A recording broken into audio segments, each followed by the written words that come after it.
విజయనగరం హైదరాబాద్ పేలుళ్ల సూత్రధారి Siraj bank accounts ను seize చేశారు ఎన్ఐఏ అధికారులు. సిరాజ్ కుటుంబం బ్యాంక్ అకౌంట్లన్నీ జిల్లా కేంద్ర సహకార బ్యాంకులోనే ఉన్నాయని గమనించిన ఎన్ఐఏ అధికారులు వాటిపై ఆరా తీశారు. సుమారు 50 లక్షల వరకు అకౌంట్లలో ఉన్నట్లుగా గుర్తించారు. అంత అమౌంట్ ఎక్కడి నుంచి వచ్చిందనే దానిపైన ఆరా తీస్తున్నారు. సిరాజ్ అకౌంట్లో ఒకేసారి వేల కొద్దీ డబ్బు క్రెడిట్ అవ్వడం గుర్తించిన ఎన్ఐఏ అధికారులు వాటిపై కూడా ఆరా తీస్తున్నారు. ఇక దీనిపై మరింత సమాచారం మా ప్రతినిధి శివశంకర్ అందిస్తారు. ఉగ్రవాద భావజాలంతో ఇటు విజయనగరంలోనూ అటు హైదరాబాద్లో భారీ పేలుళ్లకు కుట్ర పడినటువంటి సిరాజ్ ఇప్పటికీ విశాఖ సెంట్రల్ జైల్లో రిమాండ్ ఖైదీగా ఉన్నటువంటి పరిస్థితి అయితే ఉంది. అయితే సిరాజ్కి సంబంధించి అనేక విషయాలు ఇప్పటికే సంచలనాత్మక విషయాలు అయితే వెలుగులోకి వచ్చినటువంటి పరిస్థితి ఉంది. అటు విజయనగరం 2 టౌన్ పోలీసులు కావచ్చు, ఎన్ఐఏ పోలీసులు కావచ్చు, ఇప్పటికే అనేకమైనటువంటి కీలకమైనటువంటి సమాచారం సేకరించగా మనకు తెలుస్తుంది. ఈ క్రమంలో భాగంగా ఆయన యొక్క బ్యాంక్ అకౌంట్లపైన కూడా ఎన్ఐఏ అధికారులు కావచ్చు, లోకల్ పోలీసులు పెద్ద ఎత్తున దృష్టి సారించిన నేపథ్యంలో కీలకమైనటువంటి విషయాలు బయటపడినటువంటి పరిస్థితి ఉంది. అయితే ఏదైతే ప్రస్తుతం మనకి కనిపిస్తుందో ఈ జిల్లా సహకార కేంద్ర బ్యాంక్, ఈ బ్యాంకులోనే వాళ్ళకి సిరాజ్కి సంబంధించినటువంటి బ్యాంక్ అకౌంట్లన్నీ కూడా ఉన్నట్లు తెలుస్తుంది. అదే సిరాజ్కే కాదు, సిరాజ్ యొక్క కుటుంబ సభ్యులు కూడా ఇదే బ్యాంక్లో, అంటే ఈ బ్యాంకుకి సంబంధించిన బ్రాంచ్ల్లోనే అకౌంట్లు ఉన్నట్టు తెలుస్తోంది. ఈ అకౌంట్లో నుంచే సిరాజ్కి అనేక ఫైనాన్షియల్ లావాదేవీలు కూడా జరిగినట్లయితే ఇప్పటికే ఎన్ఐఏ అధికారుల ద్వారా సమాచారం అందుతున్నటువంటి పరిస్థితి అయితే ఉంది.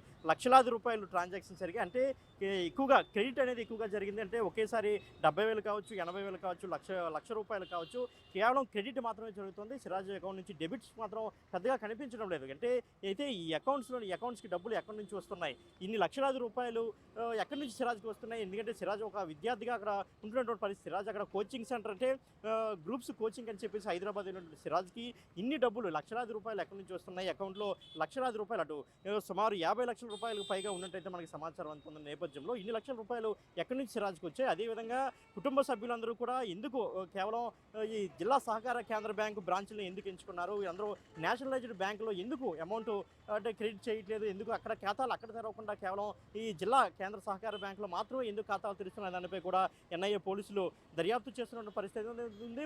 ఇప్పటికే మనం చూసినట్లయితే సిరాజ్ తండ్రికి లాకర్స్ కూడా ఉన్నట్లు తెలుస్తుంది. అయితే లాకర్లో ఏముందనేది కూడా ఇంకా తెలియాల్సినటువంటి పరిస్థితి అయితే ఉంది. ఎందుకంటే ఇప్పటికే సిరాజ్ తండ్రి ఒకసారి యూనిఫామ్లో, మరోసారి నాన్ యూనిఫామ్లో వెళ్ళి ఖాతాని లాకర్స్ తెరవాలని చెప్పి బ్యాంక్ అధికారులు కోరినట్లు కూడా తెలుస్తోంది. అయితే ఎట్టి పరిస్థితుల్లో బ్యాంక్ అధికారులు సస్యమినడంతో ఆయన మళ్ళీ వెనుతిరగాల్సిన పరిస్థితి ఉంది. అయితే ఎందుకు ఆయన లాకర్ తెరవాలనుకున్నాడు? ఎందుకు అసలు లాకర్ తెరవాల్సి గిట్టే ఇలాంటి క్లిష్ట సమయంలో ఇలాంటి కొడుకు, అంటే కన్న కొడుకుపై ఒక ఉగ్రవాది అభియోగాలు ఉన్న పరిస్థితుల్లో ఒక ఉగ్రవాదిగా ముద్ర వేయబడి విశాఖ సెంట్రల్ జైల్లో ఉన్నటువంటి వ్యక్తి తండ్రి అయి ఉన్నప్పుడు ఇలాంటి లాకర్లు తెలవాల్సిన అవసరం ఏముంది? ఎందుకంటే సిరాజు తండ్రి ఏఎస్ఐగా విజయనగరం రూరల్ పోలీస్ స్టేషన్లో పనిచేస్తున్నటువంటి పరిస్థితి ఉంది. సిరాజు అన్నదమ్ముడు ఒక ఎస్టీఎఫ్ కానిస్టేబుల్గా పనిచేస్తున్నాడు. అదేవిధంగా తన సిస్టర్ గ్రూప్స్కి ప్రిపేర్ అవుతోంది.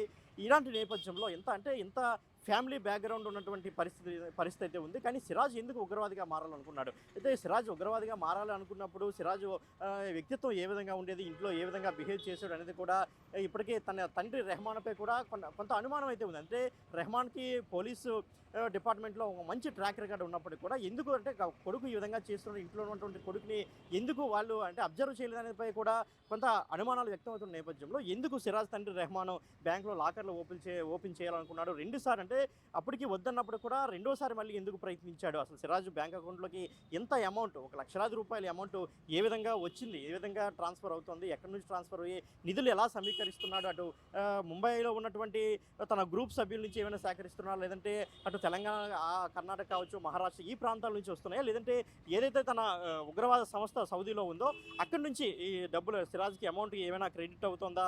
అంటే కేవలం అంటే మనం చూస్తున్నప్పటికీ ఈ బ్యాంక్లో క్రెడిట్ అనే అమౌంట్ మాత్రమే సిరాజ్ దగ్గర ఉందా, లేదంటే సిరాజ్కి ఇంకేదైనా మార్గం ద్వారా సిరాజ్కి అమౌంట్ వస్తుందా, లేదంటే సమీర్ అకౌంట్లో నుంచి కూడా సిరాజ్కి అమౌంట్ వచ్చే పరిస్థితి ఉంది? అంటే అనేక కోణాల్లో ఇటు ఎన్ఐఏ అధికారులు కావచ్చు, 2 టౌన్ పోలీస్ స్టేషన్లు కూడా విస్తృత, అంటే చాలా కీలకమైన సమాచారాలు సేకరించినటువంటి పరిస్థితి కనిపిస్తుంది. ఈ దర్యాప్తు కూడా చాలా వేగవంతం చేస్తున్న పరిస్థితి. ఈరోజు కూడా కస్టడీ పిటిషన్కు అటు వీళ్ళిద్దరిని కూడా అనుమతించే అవకాశం కనిపిస్తుంది. సుమారు 5 రోజుల కస్టడీ పిటిషన్ కూడా ఈరోజు ఇవ్వచ్చినటువంటి తీర్పు కూడా వెలువడి ఉన్నది. ఈ సాయంత్రం తీర్పు కూడా విజయనగరం జిల్లా కోర్టు నుంచి వెలువడే అవకాశం ఉంది.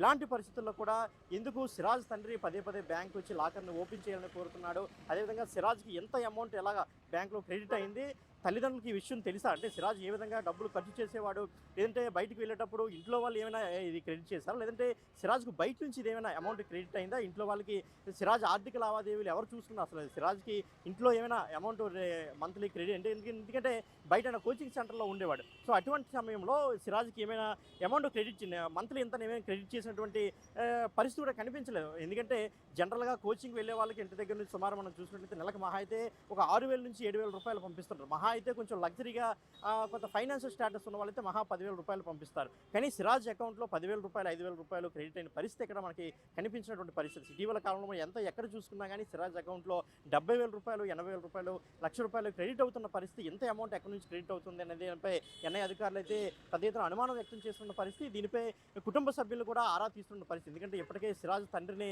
అటు పాన్ కార్డు, ఆధార్ కార్డు వివరాలు కూడా సమర్పించాలని కోరారు. 2 రోజులు విచారణ కూడా పిలిచిన పరిస్థితి. ఎన్ఐ అధికారులు ఇప్పటికీ విజయనగరంలో టెస్ట్ వేస్తున్న పరిస్థితి. 3 రోజుల నుంచి కూడా అదేవిధంగా సెర్చ్ ఆపరేషన్ కూడా చేస్తున్న పరిస్థితి. అయితే ఇన్ని పరిణామాలు జరుగుతున్నటువంటి పరిస్థితుల్లో సిరాజ్ తండ్రి ఎందుకు బిహేవియర్ ఎందుకు అలా మారింది, ఒకసారిగా లాకర్ల వైపు ఎందుకు దృష్టి సారించాడు, అదేవిధంగా సిరాజ్ అకౌంట్లో ఎంత అమౌంట్ ఉన్న విషయం సిరాజ్ తండ్రికి తెలుసా? ఎందుకంటే సిరాజ్ తండ్రి ఇటీవలే రీసెంట్గానే కొత్తగా ఇల్లు 2 సంవత్సరాలే, కేవలం 2 సంవత్సరాలు మాత్రమే అయింది, ఓన్ హౌస్ కూడా నిర్మించుకున్నటువంటి పరిస్థితి. దానికి సంబంధించి అమౌంట్ ఎక్కడి నుంచి వచ్చింది? సిరాజ్ తండ్రి సొంతంగానే, అంటే సిరాజ్ తండ్రి చెప్పిన ప్రకారం లోన్ పెట్టి ఇల్లు కట్టుకున్నామని చెప్తున్నాడు. మరోపక్క అంటే లోన్ పెట్టి ఇల్లు కట్టుకున్న పరిస్థితి ఉండేటప్పుడు సిరాజ్ అకౌంట్లో ఎంత అమౌంట్ ఎలా క్రెడిట్ అవుతుంది, ఈ ఎన్ని కోణాల్లో కూడా ఎన్ఐ అధికారులు పూర్తి స్థాయిలో దర్యాప్తు చేస్తున్న పరిస్థితి. అయితే మరిన్ని వివరాలు తెలియాల్సి ఉంది పూర్తి స్థాయిలో దీనిపై. అంటే ఎంత అమౌంట్ ఉన్నది ఇంకా ఖచ్చితంగా తెలియనటువంటి పరిస్థితి. ఎందుకంటే బ్యాంకు అధికారులు కూడా ఎన్ఐఏ ఆదేశాల మేరకు చాలా గోప్యంగా ఉంచుతున్నటువంటి పరిస్థితి అయితే ఉంది. సో ఈ నేపథ్యంలో ఏదైతే కస్టడీ పిటిషన్కి ఇచ్చిన తర్వాత ఈ సాయంత్రం వీళ్ళిద్దరిని సిరాజ్ సమీర్ ఇద్దరిని కూడా కస్టడీ పిటిషన్కి ఇచ్చే అవకాశం పూర్తి స్థాయిలో ఉంది. కాబట్టి రేపటి నుంచి కూడా మరిన్ని వివరాలు వెలుగులోకి వచ్చే అవకాశం అయితే చాలా స్పష్టంగా కనబడుతోంది. కెమెరామెన్ హరీష్తో శివశంకర్, బిగ్ టీవీ.